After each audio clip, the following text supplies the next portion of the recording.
Welcome back. In the words of his daughter, our next guest has led quite an interesting life. He has laughed with sitting presidents. He's won numerous accolades and awards. He has partied with the biggest names in hip hop. The list just goes on and on and on. He's an actor, musician, and comedian, Oscar, Grammy, and Golden Globe winner. And in his new memoir, Act Like You Got Some Sense, he opens up about his most important role, which is fatherhood. And he joins us today. Jamie Foxx, welcome to the show. I'm a mom, and I have to say that your book just gave me all of the parenting feels. And you wrote this. This is kind of a pandemic baby for you. And I'm Yes. just curious what it was like for you to go back, sort of to dive into your memory bank, think about your childhood and all the experiences that have made you the father and the man you are today. Well, you know what? It's interesting. And thank you for reading the book. It's interesting when you're growing up and you have parents that really care about you. They can see the future by looking at you. My grandmother and grandpa saw the future. So certain things they wouldn't allow me to do, or certain things they pushed me to do. If it's learning classical piano, so I could go across the tracks. And I said, Granny, you want me to go across the tracks like what the white people? No, fool, what you got there is metaphorical. So it's going to take you all over the world. So she was giving me all of these disciplines and strengths so that when I got to maturity and I ended up actually making it. I had my grandmother live with me at one point, which was amazing. But when I had my own kids, I said, oh, you know what? Somebody loved me, somebody cared for me. It was fun. I'm going to give that to my daughters. And so that's what this book is. It's funny. It's different stories as you see. It's like, it's me not only growing up, but coming to Hollywood. What does that mean? But how do I take care of that little girl named Corinne Marie Foxx and Annalise Estelle Foxx and give them everything that they could possibly have in order to fulfill their life? And it was so funny. It felt like you were talking in my ear as I was reading. It was perfect. Yeah. And boy, just a big shout out to anybody who wants to date Jamie Foxx's kids.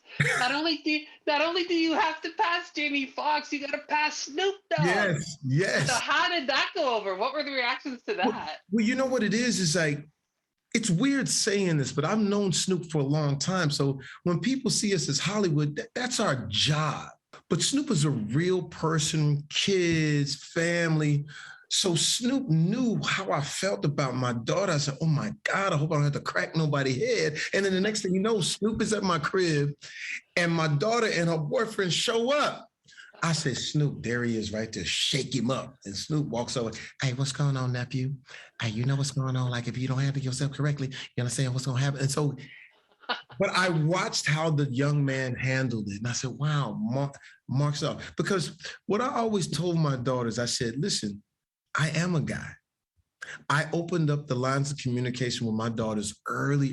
And some people say maybe too early. I said, no, I don't think so, because I want them to be able to come to me about absolutely anything. I know what guys are. So what I do know is I want that guy that is dating my daughter to know that there is a threat. There is a threat that you might lose your life.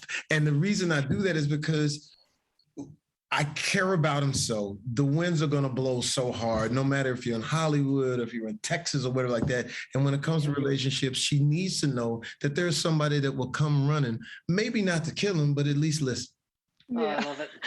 Our kids, it's so interesting being a parent because you get to see parts of yourself in your kids, and your kids are certainly a reflection of you. Annalise is really into sports and music and writing like you. And your daughter, Corinne, that you've mentioned, she really has gone in a direction like you, doing acting and producing. But she made it very clear early on that she did not want to rely on your Hollywood connections. Tell us a little bit about that. And I told her, don't do that. She was like, no, but I commended it. I commended it. So, Dad, I want to do it on my own sting. What do you mean? I'm not even going to say that my name is Foxx. I'm going to use Bishop. I said, okay, well, let me know how that goes. Young and not understand. So I said, Corinne, listen to me. Why'd you go to USC? Oh, Dad, of course. I went to USC. I graduated because I could tell everybody that I went to the University of Southern California. That's my calling card. I said, well, Corinne, in this business, I'm your USC. Our business doesn't work quite like how if you do something for 10 years, you get tender under your belt and then you can go and that transfers to another job. Our business is not like this. You may work for 10 years and never work again. So rely on me. Let me be your USC. It doesn't take anything from you. If anything, it places you in a position for you to work hard. But people, your uncles like Leonardo DiCaprio and all these other guys that you've grown up with, they'll be happy to see you come, because here's the thing. It's not about me and what I've done. It's about what we see in you. And what I explained to her is like, listen, so many kids out here that come up under this Hollywood umbrella, or whatever we call this, and a lot of times it's tough for them. So I wanted to make it to where, not that it's easy, but we are a family. We want to make sure that your art and your artistic ideas are cultivated. I want you to be able to go somewhere and do it. And she took it under her reins. We ended up doing our own show together. She's written a lot of things, and she's the executive at my production. And that's when you feel good, because what I tell people all the time, and in my book, it's a funny way of saying it, we look to the parents to see how the kids are going to develop. We see what the parents put in, because these winds that blow out here, and these kids get on so many different things, whether it be drugs, alcohol. It's a lot of artistic and just real emotional potholes that you want to steer them clear. And so I'm happy that she let me be her USC. Good advice. One of the things I really admire about you is that you mentor up-and-comers, which everybody needs somebody to reach that hand down. And we know that people like Ed Sheeran and Michael B. Jordan and the late Chadwick Boseman. What kind of advice are you giving these young folks about how to navigate fame and Hollywood and all of that? You know what I tell them? If they're actors and actresses, you know what I say? There's 2 words that you need to understand. In between the words action and cut, be your greatest. Everything else will take care of itself. If you can be your greatest in between those 2 words, that's what you focus on. If you're doing music, and I talk to all these guys, from Justin Bieber, all I said, don't forget why you came here. A lot of times we'll get the fame, and then all of a sudden it becomes this and who is that, especially in a world now where mystique is so fleeting. Like, you can't really have mystique with the social media and things like that. So I have to give them different layers of, don't forget why you came here, keep doing whatever it is that you do, and turn the comments off. That's what I say. It's like when these guys and girls get all in the comments and they read these horrible things, and it draws them in, and all of a sudden it makes them tuck whatever their art in and not want to do it because some bot or whatever it was said a comment. I say, turn those comments off and turn on your art. Your art is what we want to watch. We don't want to see those comments. That's not what we're here for.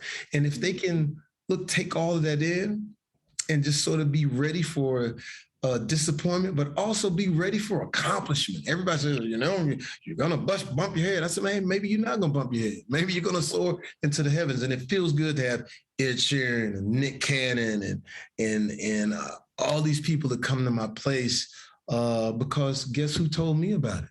A guy by the name of Quincy Jones. Hey, man. Oh, nice. Look there on the wall, man. That's Michael Jackson, 54 million records, baby. You can do that too. So listening to people like that, or Oprah, Jamie Foxx, when Oprah starts singing, Jamie Foxx, I feel like we're getting a whole show. I love it. Yeah, I give Jamie, it all to them. Before we let you go, we really want to get to a quick rapid fire that we have created, and we're calling this Parenting Confessions with Father Foxx. Oh, I like that. Here's the first one. Okay. Yes. What made you more nervous, writing the book or knowing that your kids would read the book? Writing the book, because my kids helped me write the book. Who gives the best dating advice, you or your daughters? My daughters, actually.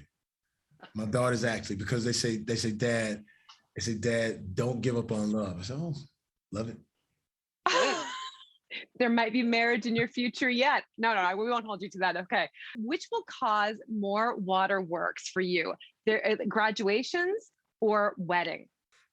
Oh, man. I think graduation. I think wedding would probably be a little crazy. I'm still looking to do graduation. And finally, super excited to be a grandpa or scared stiff? Oh man, super excited to be a grandpa. If and when that happens, oh man, boy, that kid is gonna get it all. Jamie Foxx, this has been so fun. Thank you for being with us. Yes. Thank you so Yeah. much, guys. Have a great day. The book is called Act Like You've Got Some Sense, and it's available tomorrow. Don't go anywhere. We'll be right back.